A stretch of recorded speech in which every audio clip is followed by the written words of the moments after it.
এই শর্ট ভিডিওতে আমরা পড়ব থাইলাকয়েড ইলেকট্রন ট্রান্সপোর্ট চেইনে 6 ধরনের যে বাহক আছে সেই বাহকগুলো নিয়ে এবং মেডিকেল অ্যাডমিশন টেস্ট সহ বিভিন্ন ধরনের অ্যাডমিশন টেস্ট পরীক্ষা কিন্তু এখান থেকে প্রশ্ন এসেই থাকে। তো এটা অ্যাকচুয়ালি আমরা বিভিন্ন সময় স্কিপ করে যাই, আবার বিভিন্ন সময় পড়ার পরে মনে থাকে না। তো আমরা এখন খুব সহজে ট্রিক্সের মাধ্যমে কীভাবে মনে রাখতে পারি সেটা। তো তোমরা চাইলে তোমরা এর আগে যেভাবে পড়ে মনে রাখছো সেটা দিয়ে মনে রাখতে পারো, আবার চাইলে আমি যেভাবে পড়ছিলাম সেটা তোমাদের সঙ্গে শেয়ার করি, আশা করি এটা কাজে লাগবে। তো একদম প্রথমটাই আসি, ফিওফাইটিন, তারপর plastoquinone, cytochrome, plastocyanin, ferredoxin, NADP reductase. তো আমরা এখানে কিছু ট্রিক্স ব্যবহার করব। প্রথম যেটা আছে ফিওফাইটিন। সো ফিওফাইটিন হচ্ছে রূপান্তরিত ক্লোরোফিল এ অণু। তার মানে ফিওফাইটিন, এটা যেহেতু প্রথমটা আছে, তোমরা কয়েকবার যখন পড়বা অলরেডি মনে থাকবে। সো এটার জন্য ট্রিক্স দেওয়ার কোনো দরকার নাই। সব কিছু ট্রিক্সের মধ্যে নিয়ে আসবা না, কিছু জিনিস ট্রিক্সের ঊর্ধ্বে রাখবা, দেখবা যে এমনিতে কয়েকবার পড়লে মনে থাকে। তো যে জিনিসটা কয়েকবার পড়লে মনে থাকে সেখানে টিপস দিবা না, কোনো নিয়মনিক দিবা না, ছন্দ দিবা না, পড়েই মনে থাকবে। তাহলে হচ্ছে ফিওফাইটিন যেটা, সেটা হচ্ছে রূপান্তরিত ক্লোরোফিল অণু। এবার আসা হচ্ছে প্লাস্টোকুইনন এবং প্লাস্টোসায়ানিন, দুইটা আছে, প্লাস্টোকুইনন এবং হচ্ছে প্লাস্টোসায়ানিন।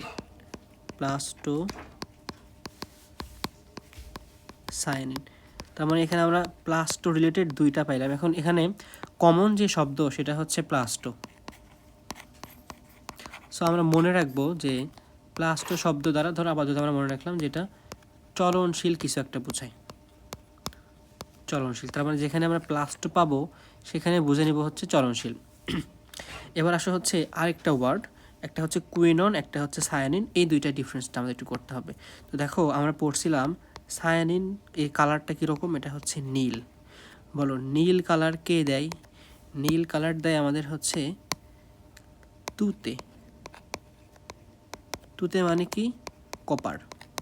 আমরা কাপড়ে যে হচ্ছে যে নীলটা ইউজ করি অ্যাকচুয়ালি, তো ধরো সেই রকমই, নীল, তুতে, কপার। তার মানে প্লাস্টোসায়ানিন, এটা একটা হচ্ছে চলনশীল মেমব্রেন প্রোটিন, ক্ষুদ্র মেমব্রেন প্রোটিন, যার ইলেকট্রন গ্রহীতা হচ্ছে কপার। তার মানে দেখো এখানে লেখা আছে যে প্লাস্টোসায়ানিন একটা চলনশীল ক্ষুদ্র মেমব্রেন প্রোটিন। আচ্ছা, এর ইলেকট্রন গ্রহীতা হচ্ছে কপার। তার মানে প্লাস্টো দ্বারা বুঝবো আমরা হচ্ছে চলনশীল, আর সায়ানিন বলতে আমরা নীল বা হচ্ছে কপার বুঝবো। এবার তাহলে ভাই কুইননটা একটু ব্যাখ্যা করি। সো কুইনন, দেখো কুইনন বলতে আমরা কি বুঝি? ধরো কুইন। সো কুইন কি করে? কুইন হচ্ছে তার মাথায় রেগুলার হচ্ছে তেল দেয়, ওকে দিল। সো তেল দিল। আচ্ছা, তেল কি? তেল একটা হচ্ছে লিপিড। তার মানে এই প্লাস্টোকুইনিন যেটা আছে এটা হচ্ছে একটা চলনশীল লিপিড। তার মানে প্লাস্টোকুইনিন যেটা, এটা হচ্ছে চলনশীল লিপিড। ওকে, তাহলে প্লাস্টোকুইনিন চলনশীল লিপিড। লিপিড কীভাবে পেলাম আমরা? কুইন মাথায় তেল দেয়, তেল থেকে হচ্ছে লিপিড। তার মানে আমাদের কয়টা গেল? 3টা গেল। ওকে, ফিওফাইটিন, প্লাস্টোকুইনিন, প্লাস্টোসায়ানিন। এবার আসা হচ্ছে ফেরিডক্সিন। সো ফেরিডক্সিন আসলে এখানে দেখেই বোঝা যাচ্ছে, এখানে জাস্ট ওয়ার্ডটা একটু ভাঙো, ফেরিডক্সিন, ফেরাস। সো তার মানে কী নেবো আমরা এখানে? দেখো এফই আর এস। সো ফেরিডক্সিন থেকে তুমি মনে রাখতে পারো ফেরাস, আর এটা যেহেতু প্রোটিন, সো এখানে হচ্ছে আয়রন, সালফার, প্রোটিন। তার মানে কি? FeS, ফেরিডক্সিন, আয়রন, ফেরাস আর হচ্ছে সালফার। তার মানে আয়রন, সালফার হচ্ছে প্রোটিন। তো এখান থেকে তুমি মনে রাখতে পারো ফেরি, এফ। এখান থেকে আমরা যদি আমরা ফেরাস নেই, দেখো তুমি বানানটা করতে পারো এখানে ফেরাস। এই ফ দিয়ে হচ্ছে এফই, আর এস দিয়ে হচ্ছে এস লিখলা, শেষ। তার মানে ফেরিডক্সিনটা এমনিতে মনে থাকবে, কিছু লাগবে না। এবার আসা হচ্ছে NADP রিডাক্টেস। সো যদি আমরা হচ্ছে 6 নম্বরে যাই, NADP। দেখো NADPর সঙ্গে আরেকটা ওয়ার্ড মনে করতে পারো কি না? NADP, FAD। দেখো এটা কি ফ্লাভিন, অ্যাডেনিন এরকম কিছু ছিল? হ্যাঁ। সো যদি এটা মনে রাখতে পারো যে ফ্লাভিন, অ্যাডেনিন, ডাইনিউক্লিওটাইড, সেটা হচ্ছে NADPর পরে যেটা আমরা যদি পড়ি যে হচ্ছে FAD। সো FAD অ্যাকচুয়ালি কি?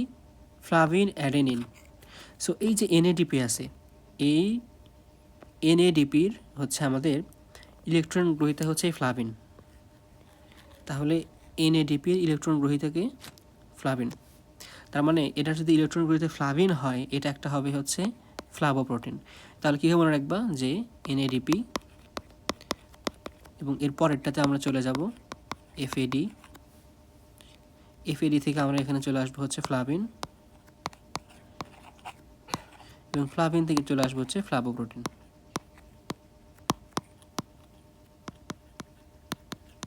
ফ্লাভোপ্রোটিন, ঠিক আছে ভাইয়া? আচ্ছা, তার মানে আমাদের হচ্ছে 6 নাম্বারটা হয়ে গেল। এবার আসা হচ্ছে যে সাইটোক্রোম। ধরো হচ্ছে ক্রোম মানে কি, এগুলো একটু ছোটো করে দিই।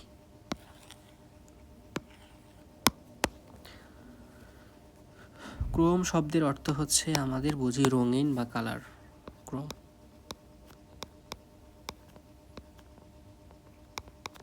সেটা হচ্ছে তার মানে কালার বা হচ্ছে ধরো রঙিন বুঝি। তো দেখো সাইট,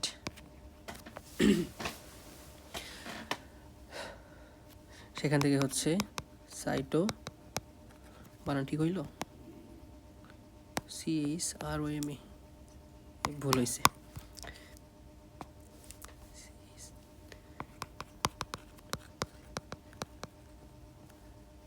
সাইটোক্রোম। তো তার মানে কোনো একটা কোষ রঙিন। তো তুমি দেখো যখন হচ্ছে ব্লাড পড়ছো, ব্লাডের যে কালারটা হয়, ধরো হচ্ছে হিমোগ্লোবিনের কারণে আমাদের রক্তের কালার হয়।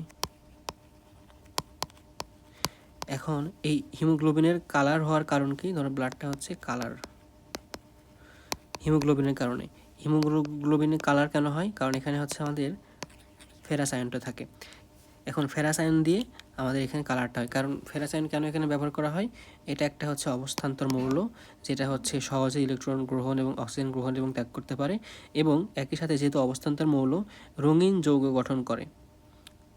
সো তার মানে আমাদের ফেরাস আমরা ব্যবহার করে সেখান থেকে আমরা কি করতে পারি, কোনো একটা জিনিস কালার করতে পারি। তার মানে তোমার যখন তুমি কালার টাইপের কিছু মনে করতে যাবা, বিশেষ করে হচ্ছে কোষের ক্ষেত্রে বা ধরো রক্তের ক্ষেত্রে মনে করতেছো, সেখানে অবশ্যই ফেরাস থাকবে। তো এখন ফেরাস অ্যাকচুয়ালি কি, আমরা বলি হচ্ছে লৌহ। দেখো আমরা ছিলাম কোথায়, আমরা ছিলাম হচ্ছে ভাইয়া সাইটোক্রোমে। সাইটোক্রোম থেকে আমরা হচ্ছে একটা ব্লাডের একটা কোষের কথা চিন্তা করলাম, ধরো হচ্ছে ব্লাডের আরবিসির। তো তার হচ্ছে মেইন যে যেটা প্রপার্টি যেটা আছে, কালার হবে। কালার কেন হবে, হিমোগ্লোবিনের কারণে হবে। এখন হিমোগ্লোবিনের কারণে কেন কালারটা হয়, কারণ এখানে হচ্ছে ফেরাসটা আছে। ফেরাস অ্যাকচুয়ালি কি, লৌহ। তার মানে এই সাইটোক্রোমটা হচ্ছে আমাদের একটা লৌহ ঘটিত হিম। দেখো আমরা ফেরাস থেকে বললাম হচ্ছে লৌহ, আর যেহেতু হিমোগ্লোবিনের পার্ট, এই জন্য আমরা বললাম হচ্ছে লৌহ ঘটিত হিম।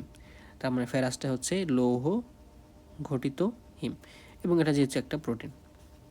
তার মানে আমাদের মোটামুটি হচ্ছে 6টাই শেষ। আবার একটু বলে দিই যে প্রথমে ফিওফাইটিন, এটা এমনিতে মনে থাকবে, রূপান্তরিত ক্লোরোফিল অণু। তারপর প্লাস্টোকুইনন এবং হচ্ছে প্লাস্টোসায়ানিন। প্লাস্টো মানে চলনশীল, এবং সায়ানিন থেকে আমরা চলে গেলাম নীল কালার, নীল থেকে হচ্ছে আমরা চলে গেলাম কোথায় বলো তো, কোপারে। আর কুইনন মানে মাথায় তেল দেয়, তার মানে এটা অবশ্যই হচ্ছে লিপিড, চলনশীল লিপিড। তারপর আমরা দেখলাম হচ্ছে ফেরিডক্সিন, ফেরিডক্সিন থেকে আমরা ফেরাস আর সালফার পাইলাম, সহজ নামের মধ্যে আছে। এনএডিপি রিডাক্টেজ, সেখান থেকে আমরা হচ্ছে এনএডিপি থেকে এফএডিতে চলে গেলাম। এফএডিতে যাওয়ার পর দেখলাম এটা হচ্ছে ফ্লাভিন গ্রুপ। সো তার মানে এখানে হচ্ছে আমরা এখানে ফ্লাভোপ্রোটিন পাচ্ছি। তারপরে আসা হচ্ছে বাদ দিয়েছিলাম আমাদের সাইটোক্রোম। সাইটোক্রোম মানে রঙিন কোনো একটা সেল বা রঙিন কোনো একটা বস্তু। রঙিন বলতে আমাদের চলে যাবো আমরা কোথায়, যেহেতু আমাদের রক্তের রঙ হচ্ছে লাল। সো রক্তের রঙ লাল কেন হয়, আরবিসির কারণে। আরবিসিতে আছে হচ্ছে হিমোগ্লোবিন। হিমোগ্লোবিন কেন লাল হয়, কারণ এখানে ফেরাসটা আছে। সো যদি তুমি ফেরাস আছে মানে কি লৌহ আছে, দ্যাট মিনস সাইটোক্রোম হচ্ছে লৌহ ঘটিত হিম। সো দেখো এগুলো বেশ কিছু গল্প বললাম। তো আমাদের আলটিমেটলি এখান থেকে চাওয়া হচ্ছে যেন আমাদের মাথার মধ্যে এই গল্পগুলো থাকে এবং এখান থেকে আমরা অ্যান্সারগুলো করতে পারি। সো তোমার যদি অন্য কোনোভাবে এটা মনে থাকতে পারে তাহলে অবশ্যই ভালো, আর যদি না থাকে তখন আমাদের এই ট্রিক্সগুলো ব্যবহার করতে পারো।